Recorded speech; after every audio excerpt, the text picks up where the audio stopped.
Hi everyone, welcome back. Today I want to show you how to crochet a corner to corner wattle stitch square.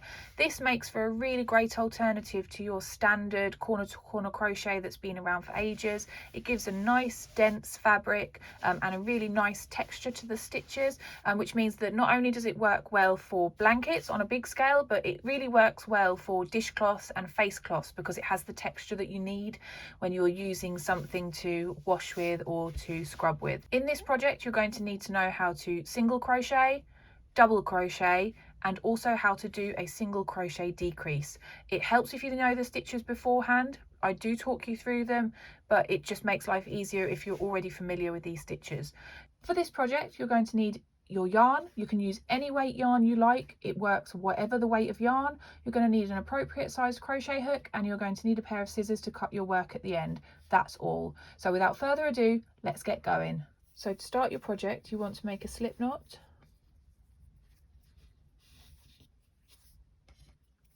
And chain 4.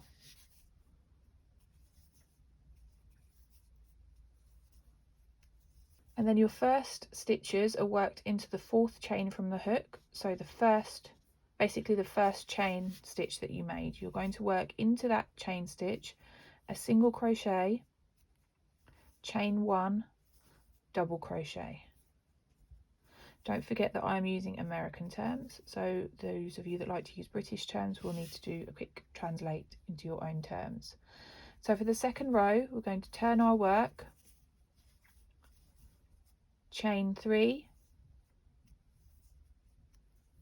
and then into the chain gap between the double crochet and the single crochet here, you're going to work that same single crochet, chain 1, double crochet combo.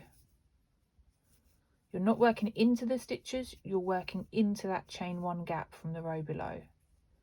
And then for the final stitch of the row, you're going to work into the top of the chain 3 from your turning chain in the row below. So don't work into the gap, work into the top chain, the top of the 3rd chain itself. So chain 1, single crochet, chain 1,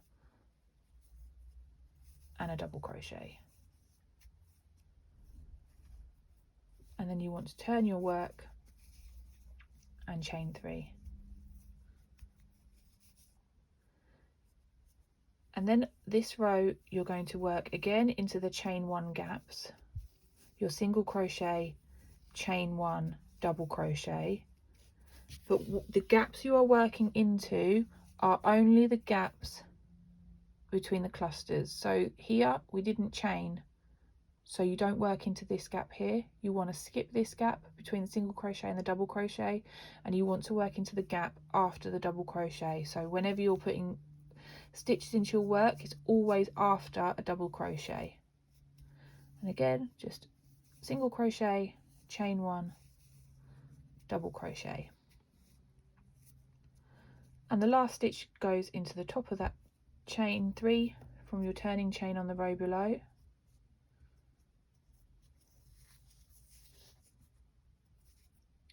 And this little repeat forms the basis of all of your increase rows. So in the chain 1 gaps between your little wattle combos, you're working a new wattle combo, and then for the last stitch in the row you are working into the top of the chain 3 from the row below.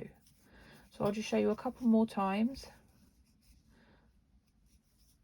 Chain 3, then into that gap there. So this is our first double crochet. Into that gap here we work a single crochet, chain 1, double crochet.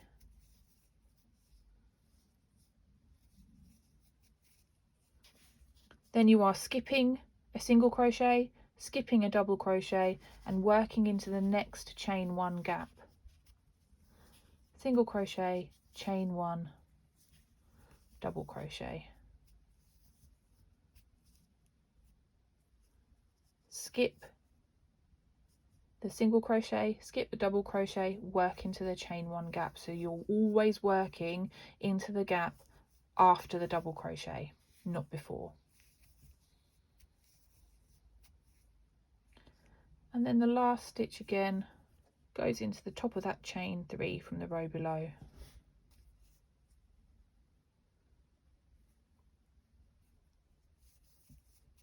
single crochet, chain 1, double crochet, all into that turning chain, into the 3rd chain, not into the gap. Turn your work, chain 3, pop your little wattle combination into this gap, single crochet, chain 1, double crochet, and then all the way along into those chain 1 gaps, making sure not to work into the gaps that don't have a chain 1. You want to skip right over those. You're always working into the middle of the little stitch combination that you've done. Ignore the little areas in between those combinations because you don't want to work into those. So you are just repeating this row over and over until your project is as big as you want it to be, and then we can work the decrease. So I'm going to go away and I'm going to make this sample a little bit bigger so that I have a bit more work to show you with the decrease rather than just working with this tiny sample. So I'm going to go away, I'm going to work a few more rows of this project, and I will be back to show you how to decrease and how to finish off. So I've made my sample as big as I want it to be now, just working those increase rows over and over. And now I want to start the decrease. So once you've finished your last increase row, instead of chaining 3 on the turn, you want to chain 2.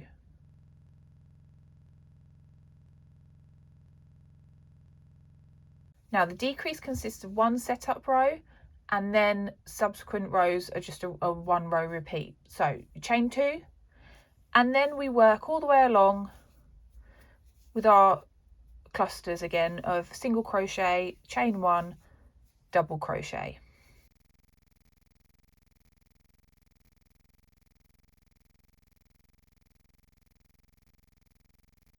On this setup decrease row, when you get to the last stitch, so the stitches you would normally work into the chain space, instead of working your wattle cluster, you are going to work 1 single crochet into that last chain 3 of the turning chain from the row below. So just 1 single crochet.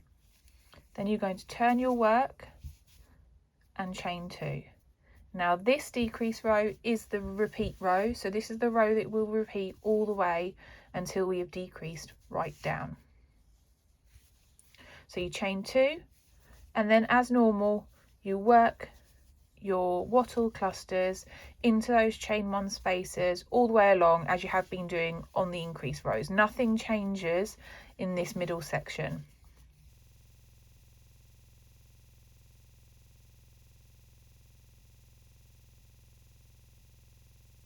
When you get to your last cluster and your chain 2 from the previous row before, it's a little bit different. We want to work a single crochet decrease across these last 2 pieces.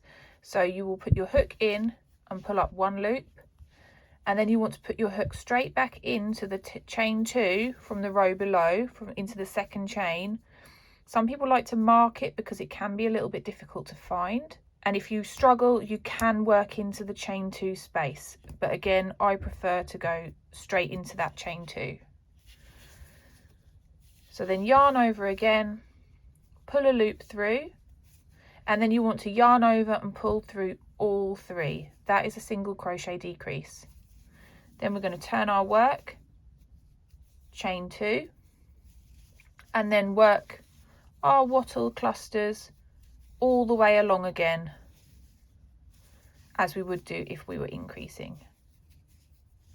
And this is our 1 row decrease repeat. So you start with a chain 2, you do your normal wattle clusters all the way along the row, and then when you get to the last cluster and the chain 2 turn from the previous row, you're going to work your single crochet decrease across those 2 stitches.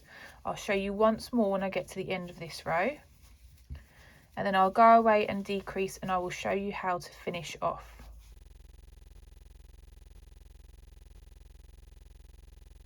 One last time, you are going to work into this last cluster. You're going to go yarn over and pull up a loop, then into that second chain from the row below you're going to pop your hook in. You can work into just the front loop if you want, but I like to work into both.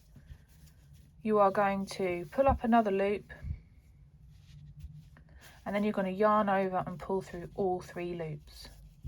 And you can see that by doing that at the end of each row, you started your decrease and the square shape of your work is starting to work. So repeat your decrease all the way down along, and I'll meet you to show you how to do the last couple of rows and to finish your project off. So just chain 2 and turn, work all the way along until you get to the last cluster and the chain 2, and then work a single crochet decrease across those last 2 stitches.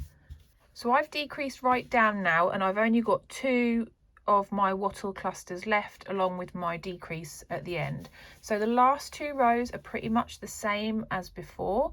So you want to chain 2 and turn, work a cluster into your wattle, into that chain 1 gap from the row below,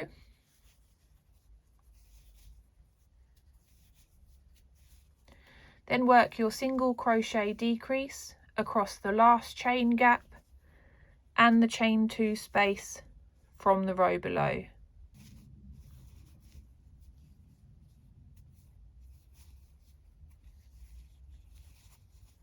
And for your last row, you chain 2,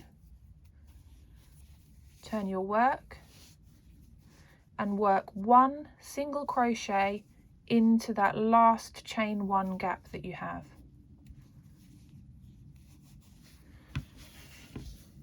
Then you can break your yarn,